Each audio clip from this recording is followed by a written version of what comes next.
ذرا تصور کریں، ہزاروں سال پہلے کا مصر، دریائے نیل کے کنارے ایک ایسی تہذیب قائم تھی جس پر ایک ایسے بادشاہ کی حکومت تھی جس کی طاقت کا کوئی اندازہ ہی نہیں کر سکتا تھا۔ اس کی کہانی آج بھی سنائی جاتی ہے، ایک ایسے نام کے ساتھ جو تکبر اور عبرتناک انجام کی پہچان بن چکا ہے۔ جی ہاں، فرعون۔ تو چلیں اس کی کہانی کو ذرا گہرائی سے دیکھتے ہیں اور سمجھتے ہیں کہ کیسے طاقت انسان کو اندھا کر دیتی ہے اور کیسے اللہ کی قدرت ہر ظالم کے مقابلے میں غالب آ کر رہتی ہے۔ فرعون نے ایک ایسی سلطنت پر حکومت کی جو واقعی بے مثال تھی۔ اس کے لوگ اسے صرف ایک بادشاہ نہیں مانتے تھے، بلکہ وہ ان کے لیے مطلق طاقت کی ایک زندہ نشانی تھا۔ مطلب اس کے محل آسمان سے باتیں کرتے تھے، اس کی فوجیں تھیں کہ ختم ہونے کا نام ہی نہیں لیتی تھیں۔ یہاں تک کہ لوگوں کا ماننا تھا کہ دریائے نیل بھی اسی کے حکم سے بہتا ہے۔ تو ان سب چیزوں نے اسے لوگوں کی نظروں میں ایک حاکم سے کہیں بڑھ کر بنا دیا تھا۔ وہ اسے تقریباً دیوتا سمجھنے لگے تھے۔ لیکن جب انسان طاقت کے نشے میں ہوتا ہے نا، تو وہ اکثر وہ حدیں پار کر جاتا ہے جو نہیں کرنی چاہیے۔ فرعون نے بھی کچھ ایسا ہی کیا۔ اس نے وہ کر دکھایا جس کا کسی حکمران نے سوچا تک نہیں تھا۔ اس نے صرف یہ نہیں کہا کہ میں سب سے طاقتور ہوں، نہیں، اس نے ایک ایسا دعویٰ کیا جس نے زمین و آسمان کو ہلا کے رکھ دیا۔ یہ صرف اللہ کا انکار نہیں تھا، یہ اس سے کہیں آگے کی بات تھی۔ یہ تو سیدھا سیدھا اعلان تھا کہ خدا میں ہوں۔ وہ یہ بھول ہی گیا کہ وہ ایک مخلوق ہے اور خالق کا مقابلہ کرنے نکلا تھا۔ یہ اللہ کی قدرت کو ایک کھلا چیلنج تھا۔ اور دیکھیں، جب کوئی خدائی کا دعویٰ کرتا ہے تو اسے قائم رکھنے کے لیے وہ ظلم کا سہارا لیتا ہے۔ اس نے بھی یہی کیا، خوف کو اپنا سب سے بڑا ہتھیار بنایا، بنی اسرائیل کو غلام بنا لیا، خاندانوں کے خاندان توڑ دیے اور یہاں تک کہ معصوم نئے پیدا ہونے والے بچوں کو قتل کرنے کا حکم لے دیا، صرف اس ڈر سے کہ کوئی اس کے تخت کے لیے خطرہ نہ بن جائے۔ ظلم اس کی حکومت کا قانون بن چکا تھا۔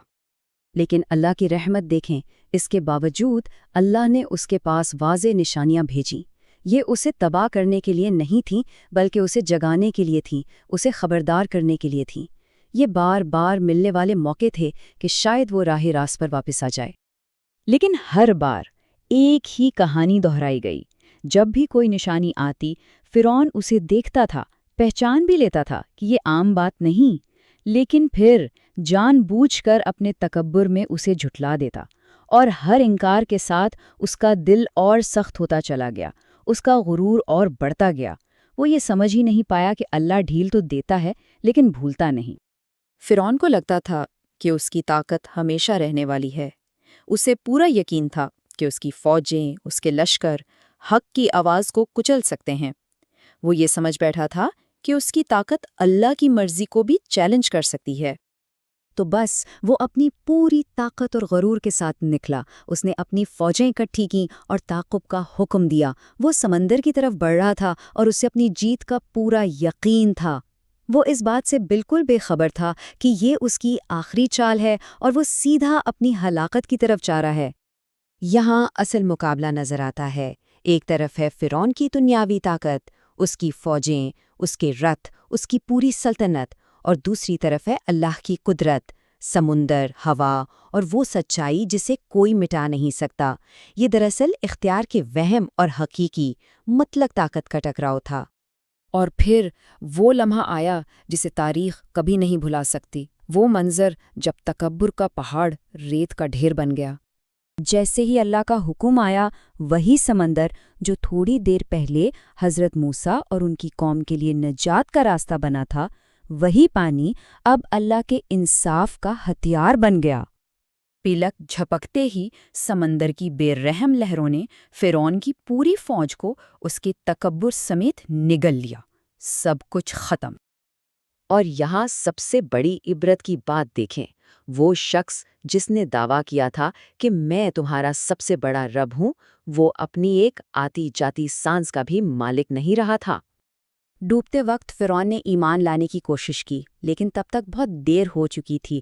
مایوسی کی حالت میں لایا گیا ایمان قبول نہیں ہوتا، تو اللہ نے اس کی روح تو قبض کر لی، لیکن اپنی قدرت کا ایک اور کرشمہ دکھایا۔ اس کے جسم کو آنے والی تمام نسلوں کے لیے ایک نشانی، ایک عبرت کے طور پر محفوظ کر لیا۔